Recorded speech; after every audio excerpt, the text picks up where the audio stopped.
Have you ever had one of those days where you wake up and you just feel ready?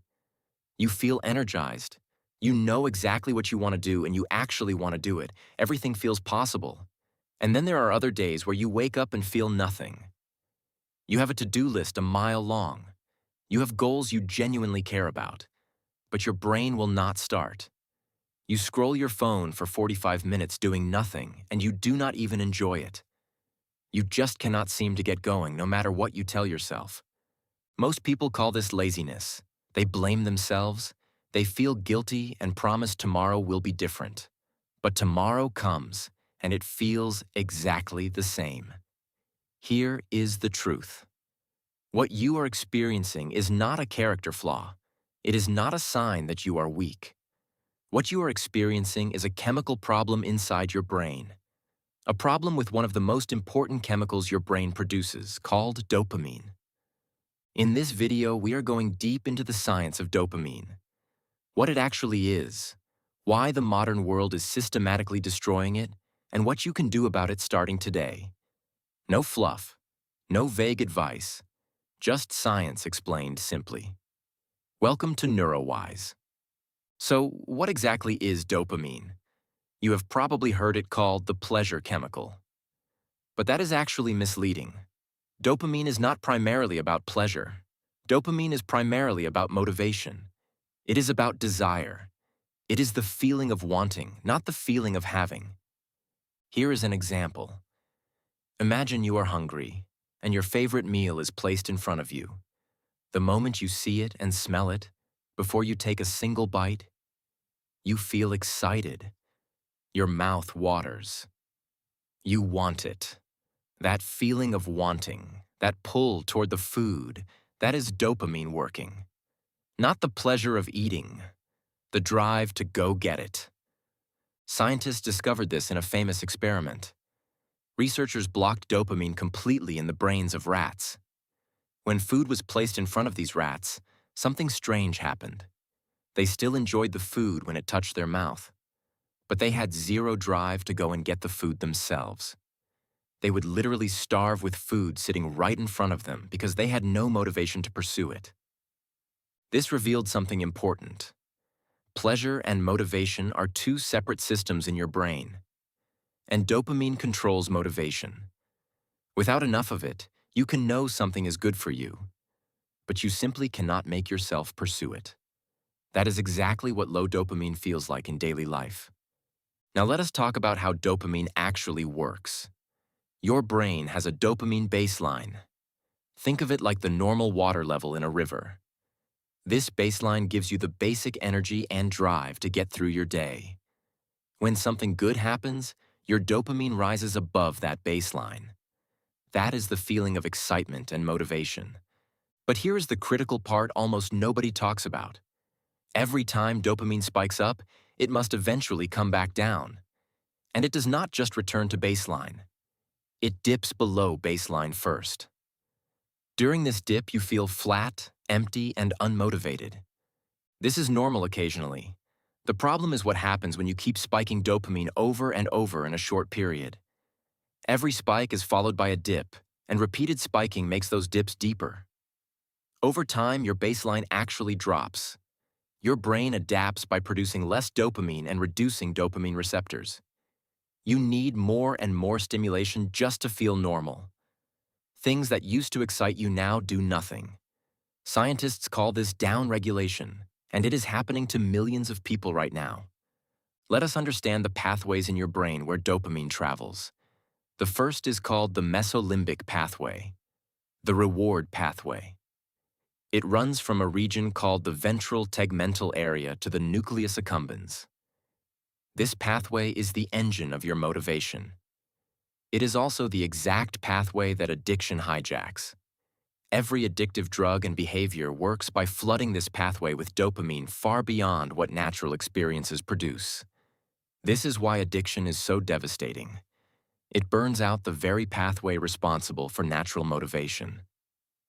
The second pathway is the mesocortical pathway.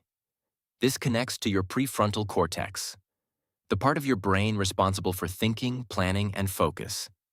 This is why dopamine affects not just how you feel, but how clearly you think. When dopamine is balanced, you can focus and make good decisions and resist short-term temptations. When it is depleted, your prefrontal cortex essentially goes offline. You become scattered and impulsive and easily distracted. You know exactly what you should do, but you cannot make yourself do it. This is the core neurological problem behind attention deficit disorder. And even without a clinical diagnosis, most people in the modern world experience a mild version of this every single day. There are two other dopamine pathways worth knowing briefly. One controls physical movement. When damaged, it causes Parkinson's disease, showing just how fundamental dopamine really is to basic human function. The other regulates certain hormones connected to mood and the stress response. But for your motivation and mental performance, the first two pathways are what matter most in everyday life. Now let us talk about something uncomfortable. The modern world has been deliberately engineered to hijack your dopamine system, and it is working extraordinarily well. Your smartphone, social media, streaming services, fast food, video games, every one of these was designed by intelligent people whose job was to make their product as dopamine triggering as possible, because that keeps you coming back. Social media uses something called variable reward schedules, the same mechanism used in slot machines. A slot machine does not pay out every time you pull the lever. It pays out randomly. And that unpredictability produces more dopamine than predictable rewards, because your brain stays in a constant state of anticipation. Every time you scroll your feed, you are essentially gambling. Every notification, every like, every new message is a tiny dopamine spike, hundreds of them per day. And remember, every spike is followed by a dip. What was once exciting becomes ordinary. Reading a book, having a real conversation, working on something meaningful. These start to feel unbearably boring compared to constant digital stimulation. Your attention span shrinks. Your tolerance for discomfort drops towards zero. This is not weakness. This is your healthy brain adapting to an environment that has been deliberately designed to exploit that adaptation for profit. This is also exactly why procrastination happens. Procrastination is not laziness. It is a dopamine problem, and understanding this can change how you approach it completely. Before you start any task, your brain automatically and instantly estimates how much dopamine reward it expects from doing it. If the reward feels high enough and close enough in time, your brain releases dopamine in anticipation and you feel motivated to start. If the reward feels distant or uncertain, like with writing a book, building a business, or studying for an exam, your brain gives you almost no motivational fuel. This is an ancient survival mechanism. In the environment your ancestors lived in, immediate rewards mattered far more than distant abstract ones. So when you sit down to do something difficult and important, your brain decides the reward is too far away and gives you almost no fuel to begin. Meanwhile, your phone sits right there, offering an immediate dopamine spike in 3 seconds. So your brain steers you there instead, often before you have even consciously decided to reach for it. You are not lazy. You are experiencing a completely predictable neurological response to a situation your brain was never designed to handle. Here is one of the most powerful things to understand about dopamine. The effort itself can become a source of dopamine, not just the reward at the end. Your brain can learn to release dopamine during the struggle, during the actual work itself. This single insight changes everything about how you approach hard things. Think about someone who has gone to the gym consistently for 2 years. In the beginning, it was uncomfortable and difficult. But over time, their brain learned to associate the effort of training with the reward that followed, and gradually their brain started releasing dopamine before the workout, in anticipation, and even during it. Now the workout itself feels good. Missing it feels uncomfortable because their brain has learned to expect the dopamine that comes with the effort. This same process can happen with any skill or discipline you want to build. Writing, studying, building a business, learning an instrument. Your brain is not fixed. It rewires itself based on your consistent actions. Every time you choose the hard thing over the easy thing, You are laying down neural pathways that connect effort with reward. This is how real self-discipline is built. Not through pure willpower in the way most people imagine it, but through a trained neurological response that any brain can develop with patience and consistency. Dopamine also shapes your relationships in ways worth understanding. When you meet someone new and exciting, your dopamine spikes because everything about them is novel and unpredictable. What will they say? How do they feel about you? What are they really like?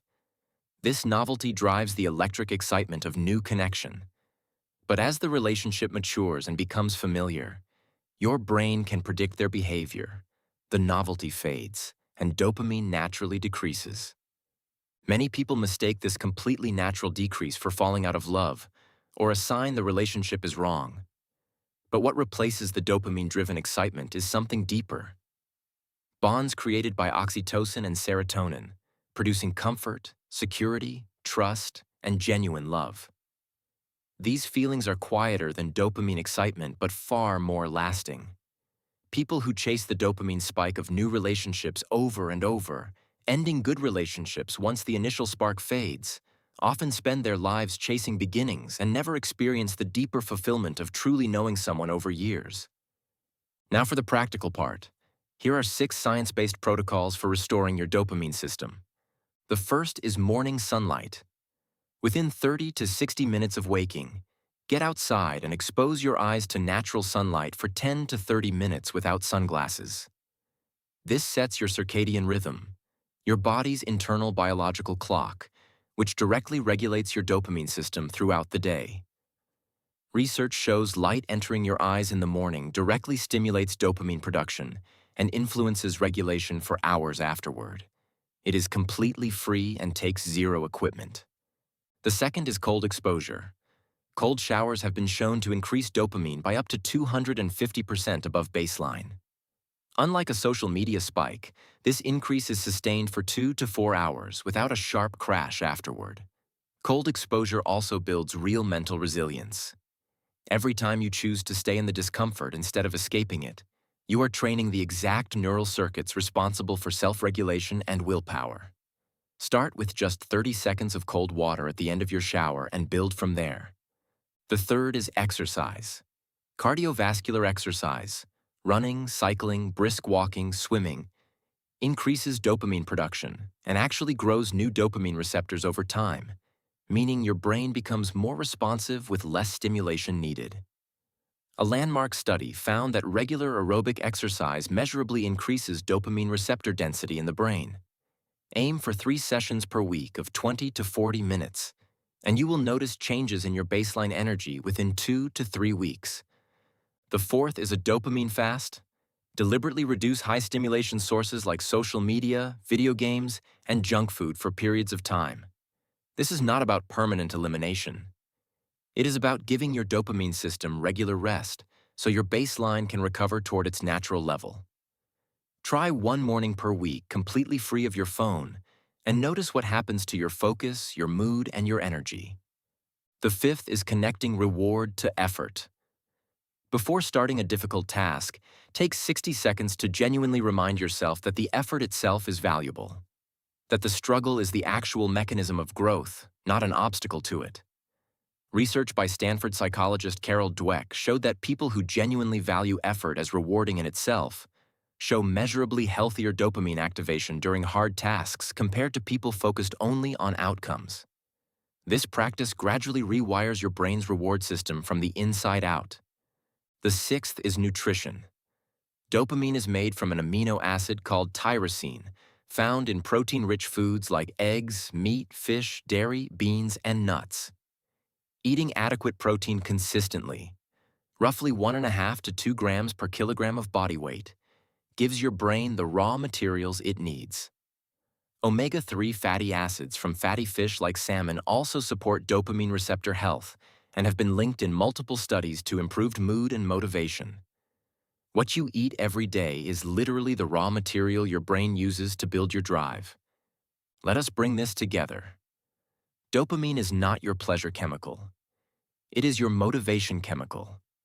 It is what makes you want things, pursue things, and keep going when life gets hard. The modern world has been engineered to spike it constantly, and every spike is followed by a drop that gradually lowers your baseline until normal life feels flat and even simple tasks feel overwhelming. But here is the most important thing to take from this video. Your brain is not broken. It is not permanently damaged. Brains are extraordinarily adaptive. The same plasticity that allowed your baseline to drop can allow it to rise again with the right inputs over time. Morning sunlight, cold exposure, exercise, dopamine fasting, connecting reward to effort, good nutrition, 6 protocols, all grounded in science, all within your reach. You do not need to do all 6 perfectly starting tomorrow. Start with just one. Tomorrow morning, before you touch your phone, walk outside and stand in natural light for 10 minutes. Just 10 minutes. Do that every day for 2 weeks, and pay attention to how your energy and focus begin to shift. That is not motivation I'm giving you. That is your own dopamine system beginning to wake back up, remembering what it feels like to want things, to pursue things with real energy, to feel genuinely alive. If this video helped you understand your brain better, subscribe to NeuroWise. Every week, we break down the latest neuroscience into simple tools you can actually use in your real life.